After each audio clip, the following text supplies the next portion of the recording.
서울 광화문에 있는 교보문고 건물 벽에 이런 큰 글판이 하나 붙어 있습니다.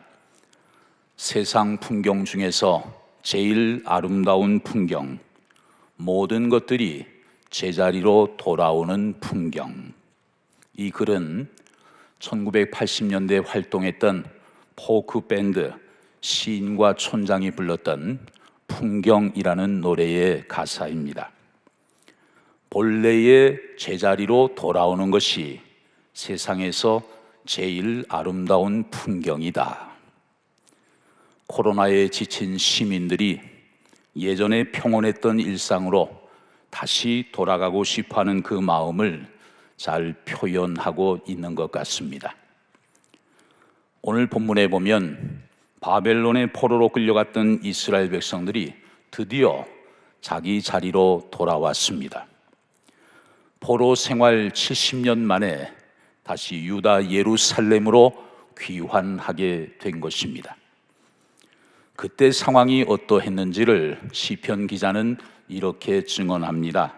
시편 126편 1절 2절에 보면 여호와께서 시온의 포로를 돌려보내실 때에 우리는 꿈꾸는 것 같았도다. 그때에 우리 입에는 웃음이 가득하고 우리 혀에는 찬양이 찼었도다. 그들은 마치 꿈꾸는 것만 같았습니다.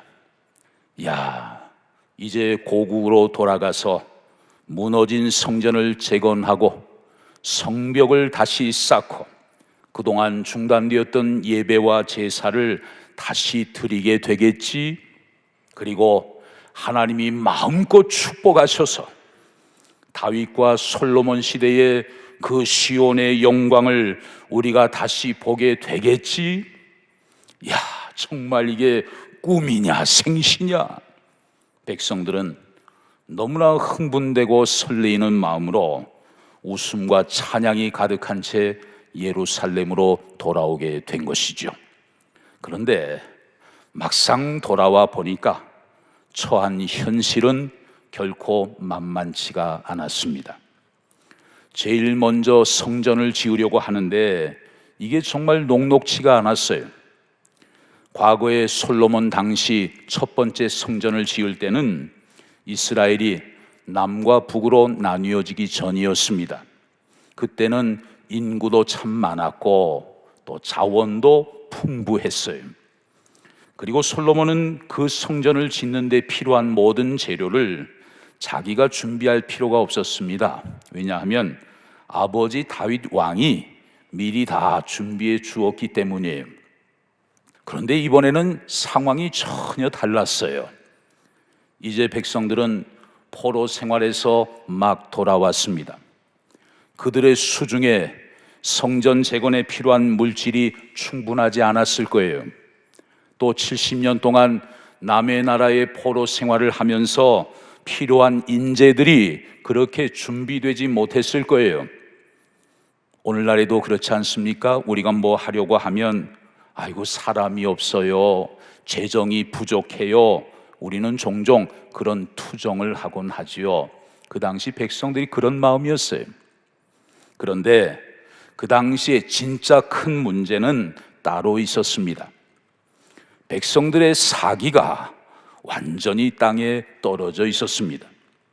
특별히 절망과 낙심의 바이러스가 온 백성들에게 퍼지고 있었던 것입니다. 그 이유가 무엇일까요? 돌아온 백성들 가운데는 솔로몬 성전이 무너지기 전에 그 성전의 모습을 본 사람들이 있었습니다. 70년의 세월이 흐르는 동안 물론 많은 사람들이 죽었습니다. 그러나 이분들은 장수의 복을 받아서 다시 예루살렘으로 돌아올 수 있었어요. 그러니까 이분들에게는 과거의 성전에 대한 아름다운 추억이 그대로 있었던 것입니다. 그런데 새로 지어질 성전의 기초 공사를 마무리하면서 그 성전의 규모를 보니까 옛날 성전 모습과는 너무 비교가 되는 거예요. 자기들이 보았던 과거의 성전에 비하면 현재 눈앞에서 지어지고 있는 이 성전은 너무나 초라하게만 보였던 것입니다. 그들의 심정이 어떠했는지 에스라서에 잘 나타나 있습니다. 에스라 3장 12절에 보면 제사장들과 레위 사람들과 나이 많은 족장들은 첫 성전을 보았으므로 이제 이 성전의 기초가 놓임을 보고 대성통곡하였다고 기록하고 있습니다. 이분들이 왜 성전의 기초가 놓이는 이 좋은 일에 대성통곡을 했는지 그 이유를 우리가 짐작할 수 있을 것입니다. 저들은 과거에 화려했던 성전과 지금 초라해 보이는 성전을 비교하면서 낙심할 수밖에 없었어요. 저들의 실망 섞인 말은 바이러스처럼 주변으로 점점 퍼져가고 있었습니다. 그래서 첫 번째 성전을 본 적이 없는 젊은 세대들까지도 아주 부정적인 영향을 받게 된 것이죠. 아니, 지금 우리가 짓고 있는 성전이 얼마나 형편없길래 저 어르신들은 왜 맨날 울고만 계시는 걸까? 옛날 성전이 얼마나 웅장하고 화려했으면 왜 맨날 옛날 이야기만 하고 계시는가? 그럼 굳이 이런 공사를 우리가 할 필요가 없는 것 아닌가? 지어봤자 형편없다는데 과연 우리가 열심히 노력할 필요가 있겠는가? 이런 낙심의 분위기가 백성들에게 점점 퍼져나가고 있었던 것입니다. 여러분, 오늘날 코로나 팬데믹의 상황 속에서 여러분의 마음은 어떠십니까? 코로나 바이러스가 생기기 이전의 모습과 지금 우리의 모습을 비교해 볼 수도 있겠죠. 야, 코로나가 생기기 전에는 정말 이 성전이 가득하게 사람들이 앉아 있었는데, 그리고 찬양대가 뜨겁게 찬양을 할 때 우리의 마음이 후련하고 하늘과 땅이 이어지는 것 같았는데, 이제는 찬양대 자리도 많이 비어 있고 회중석에도 빈자리가 많이 있구나, 그런 마음이 들 수도 있을 거예요. 그리고 예배 마치고 5층 식당으로 올라가면 그 뜨끈뜨끈한 밥과 국물과 반찬을 먹으면서 아름다운 성도의 교제를 나누었습니다. 그리고 식사를 마치면 그냥 그대로 안 가죠. 1층 카페에서 커피 한 잔 마시면서 그동안 있었던 이야기들을 구역 식구들과 함께 나누고 선교회 회원들과도 교제하고 함께 기도도 하고 그런 행복한 시간들이 있었습니다. 그랬던 우리였는데 도대체 지금 이게 뭐냐? 우리 인간은 뭔가를 비교를 하다 보면 늘 낙심이 될 때가 많습니다. 야, 그때가 정말 좋았는데, 그때가 정말 그립구나. 그런 우리들에게 하나님은 어떻게 하시나요? 오늘 본문에 보면 하나님은 그 백성들을 막 야단치시고 책망하시지 않았습니다. 오히려 그들의 상황을 이해하시고 그들에게 꼭 필요한 말씀으로 다가오셨습니다. 그것은 바로 위로와 소망의 메시지였어요. 여러분, 지금 백성들은 왜 낙심하고 있는 것입니까? 포로 생활에서 돌아와서 성전을 지으려고 보니까 눈에 보이는 것이 정말 형편없었습니다. 사람도 부족하고 물질도 부족했어요. 그리고 성전이 무너질 때 하나님의 임재의 상징이었던 법궤가 실종되고 말았습니다. 그래서 지금 새롭게 지어질 성전에는 법궤도 없었어요. 아이고, 이 성전에는 하나님의 영광이 나타나기가 정말 어렵겠어, 이러면서 스스로 미리 낙담하고 있었던 것입니다. 그런 백성들에게 하나님은 위로와 소망의 말씀을 해 주십니다. 자, 본문 6절 7절을 보시죠. 만군의 여호와가 이같이 말하노라. 조금 있으면 내가 하늘과 땅과 바다와 육지를 진동시킬 것이요 또한 모든 나라를 진동시킬 것이며 모든 나라의 보배가 이르리니 내가 이 성전에 영광이 충만하게 하리라. 만군의 여호와의 말이니라. 너희들 그렇게 낙심하지 말아라. 조금 있으면 내가 이건 이렇게 해줄 것이고 저건 저렇게 해줄 거야. 그리고 너희들이 가장 원하는 것, 하나님의 영광이 이 성전에 충만하게 해줄 거야. 여기서 중요한 단어가 바로 영광이에요. 영광, 히브리어로 쉐키나라는 단어를 쓰고 있습니다. 하나님이 자기 백성 가운데 임재하시는 현상, 그것을 가리켜서 쉐키나, 영광이라고 표현을 합니다. 구약시대에 모세가 시내산에 올라갔을 때 그 시내산 정상에 하나님이 임재하셨습니다. 모세는 40주야를 하나님과 독대하면서 성막에 대한 설계도와 십계명 돌판을 받았습니다. 그리고 모세가 내려와서 산에서 보여주신 식양대로 성막을 다 완성했을 때 그 성막의 지성소 위에 하나님의 임재가 빽빽한 구름으로 나타나게 되었습니다. 이런 현상이 바로 쉐키나, 하나님의 임재, 하나님의 영광이었습니다. 그리고 솔로몬이 성전을 다 완공을 하고 하나님 앞에 그 성전을 봉헌할 때에도 역시 하나님의 영광이 구름으로 성전을 뒤덮었어요. 오늘날에도 마찬가지입니다.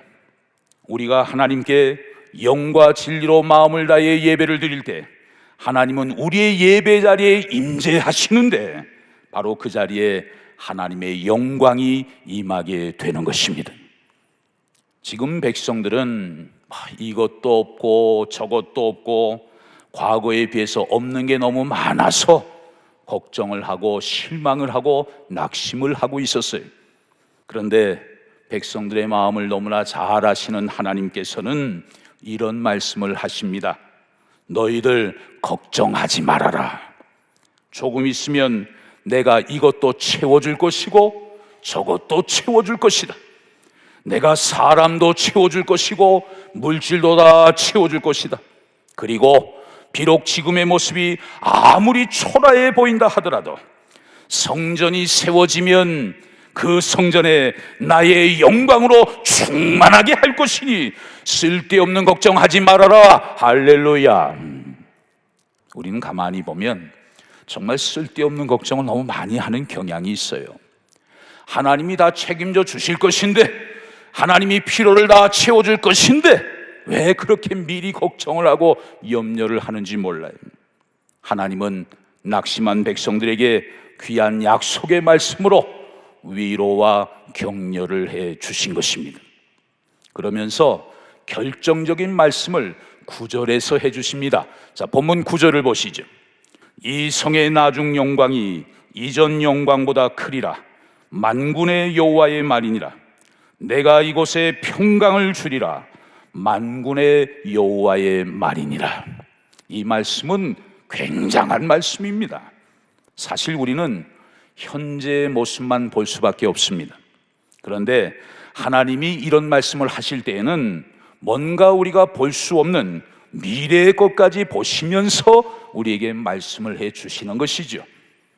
백성들이 낙심하며 실망하는 이 보잘것없어 보이는 성전이 과거에 화려했던 솔로몬의 성전보다 하나님의 영광을 장차 더 크게 드러낼 것이라는 말씀이었습니다.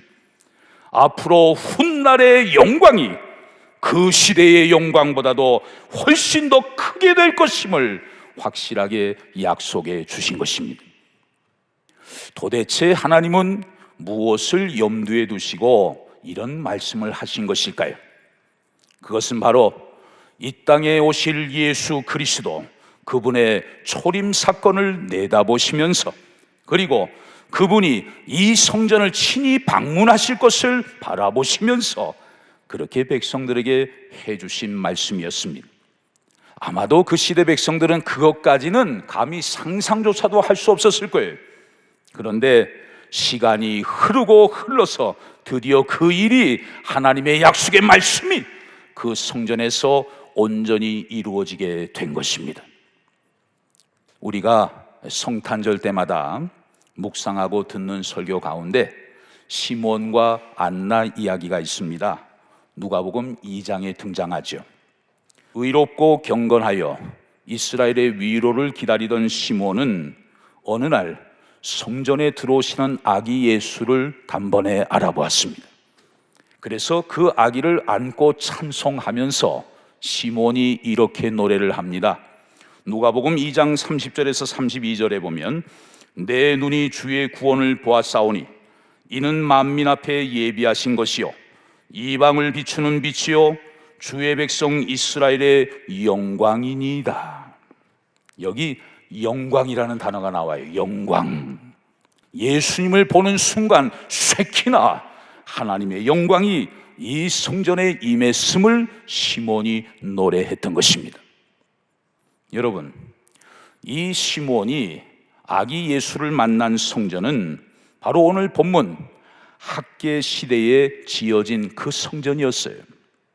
물론 그 이후에 헤롯 대왕이 거기에 확장 공사를 해서 성전이 좀 넓혀지기는 했습니다.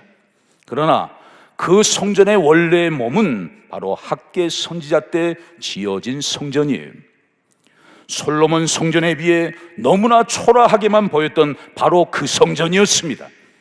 그런데 성전의 본체이신 성전 자체이신 예수님이 그 성전 안으로 들어오시는 모습을 보면서 영적으로 맑고 영적으로 깨어 있었던 이 시몬과 안나는 하나님의 영광이 그 성전에 충만했음을 함께 노래했던 것입니다. 결국 구약시대 학계 선지자를 통해서 이 성전의 나중 영광이 이전 영광보다 크게 되리라 예언하셨던 그 말씀이 그대로 이루어지게 되었습니다. 예수 그리스도를 통하여 하나님의 영광이 온전히 완성되는 그런 찬란한 모습을 우리에게 보여주고 있는 것이죠. 여러분, 코로나 사태가 많이 완화되면서 이제 뉴 노멀의 시대가 열리고 있습니다. 우리는 이번 코로나 사태를 통해서 정말 많은 것을 느낄 수 있었습니다. 우리가 지금까지 경험했던 세상과는 완전히 다른 세상이로구나. 어느 지역에만 국한된 것이 아니고 이런 전 지구적인 팬데믹 역병이 앞으로도 얼마든지 일어날 수 있겠구나. 우리는 정말 많은 것을 깨닫고 또 경험하게 되었습니다. 우리는 여기에서 한 가지 중요한 질문을 던지게 돼요.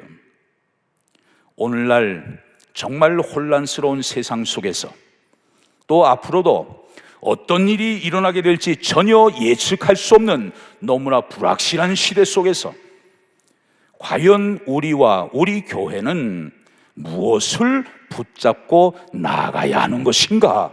그런 질문을 던지게 돼요. 그런데 오늘 본문에서 우리는 그 해답의 열쇠를 발견하게 됩니다. 너무나 중요하고 깊은 것을 오늘 본문이 다루고 있어요. 시대와 역사 앞에서 정말 우리가 그리스도인답게 교회가 교회답게 이 마지막 때를 잘 헤쳐나가기 위해서는 다른 것은 혹시 좀 부족해도 괜찮겠지만 이것만은 절대로 없어서는 안 된다는 것을 오늘 본문은 우리에게 분명히 말씀하고 있습니다. 마땅히 있어야 할 두 가지가 무엇인지 한번 찾아보실까요? 자, 본문 5절을 보시죠. 너희가 애굽에서 나올 때에 내가 너희와 언약한 말과 나의 영이 계속하여 너희 가운데에 머물러 있나니 너희는 두려워하지 말지어다. 너희는 두려워하지 말아라. 괜히 하시는 말씀이 아니에요. 두 가지만 제대로 있다면 너희가 두려워할 필요가 전혀 없다는 거예요. 그 두 가지가 뭘까요? 첫 번째로 내가 너희와 언약한 말입니다. 즉 하나님의 약속의 말씀이 바르게 선포되고 성도들이 그 말씀을 올바로 받고 그리고 그 말씀을 붙잡고 믿음으로 담대하게 나아가는 것, 바로 이 진리의 말씀이 우리 속에 살아 있어야 한다는 거예요. 그리고 두 번째로 나의 영, 즉 성령님을 말씀합니다. 살아계신 성령님의 역사가 지난날 과거에만 아니라 지금도 현재적으로 아주 역동적으로 우리 삶 속에서 일어나야 한다는 것입니다. 말씀과 성령, 은혜와 진리, 이 두 가지가 제대로 선포되고 제대로 살아서 움직이면 그 교회는 하나님이 얼마든지 사용하시는 살아있는 교회, 건강한 교회가 되는 줄로 믿습니다. 이 두 가지는 주님 다시 오시는 그날까지 우리가 꼭 간직하고 붙잡아야 하는 신앙의 핵심이에요. 핵심. 이 두 가지가 충만한 인생, 이 두 가지가 충만한 교회에 하나님은 기쁨으로 임재하셔서 오늘도 하나님의 영광을 보여주십니다. 이 하나님의 영광이 살아있는 교회만이 이 마지막 때를 능히 잘 감당할 수 있게 될 줄로 믿습니다. 포로 생활에서 돌아와서 두 번째 성전을 지으면서 낙심하고 염려하며 실망하는 그 백성들에게 하나님은 놀랍게도 하나님의 영광에 대한 말씀을 해 주셨어요. 그리고 결론적으로 이 성전의 나중 영광이 이전 영광보다 크리라 약속해 주셨습니다. 나중 영광이 이전 영광보다 크리라. 여러분은 이 말씀이 어떻게 느껴지십니까? 지금도 우리는 감사하고 있고 지금 이만한 것도 행복하게 느끼고 있습니다마는, 그러나 가장 좋은 것은 아직 오지 않았다는 것을 의미하는 말씀이에요. 터키 출신의 작가 나짐 히크메트가 진정한 여행이라는 제목의 시를 썼는데 그 시의 일부분을 여러분에게 소개합니다. 가장 훌륭한 시는 아직 쓰여지지 않았다. 가장 아름다운 노래는 아직 불려지지 않았다. 최고의 날들은 아직 살지 않은 날들. 가장 넓은 바다는 아직 항해되지 않았고 가장 먼 여행은 아직 끝나지 않았다. 사랑하는 성도 여러분, 가장 좋은 것은 아직 여러분에게 오지 않았습니다.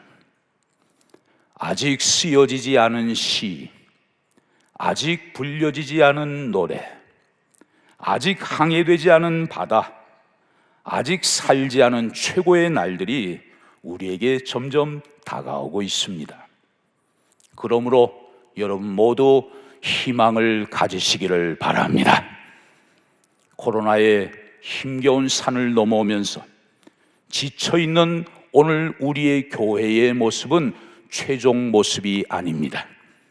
시간이 지나갈수록 하나님이 우리 모두에게 놀라운 회복의 은혜를 부어 주실 것입니다. 내가 너희와 언약한 말과 나의 영이 계속하여 너희 가운데에 머물러 있나니 너희는 두려워하지 말지어다. 우리가 하나님의 말씀과 하나님의 영으로 충만하기 위해 더욱 열심히 예배의 자리, 기도의 자리로 나아간다면 하나님이 우리의 모든 아픔과 상처를 싸매시고 고치시고 우리의 삶을 온전히 회복시켜 주실 줄로 믿습니다. 그때 우리를 통해 하나님이 받으실 영광이 이전 영광보다 더 크고 빛나게 될 줄로 믿습니다. 한번 따라하겠습니다. 나중 영광이 이전 영광보다 크리라. 한 번 더. 나중 영광이 이전 영광보다 크리라.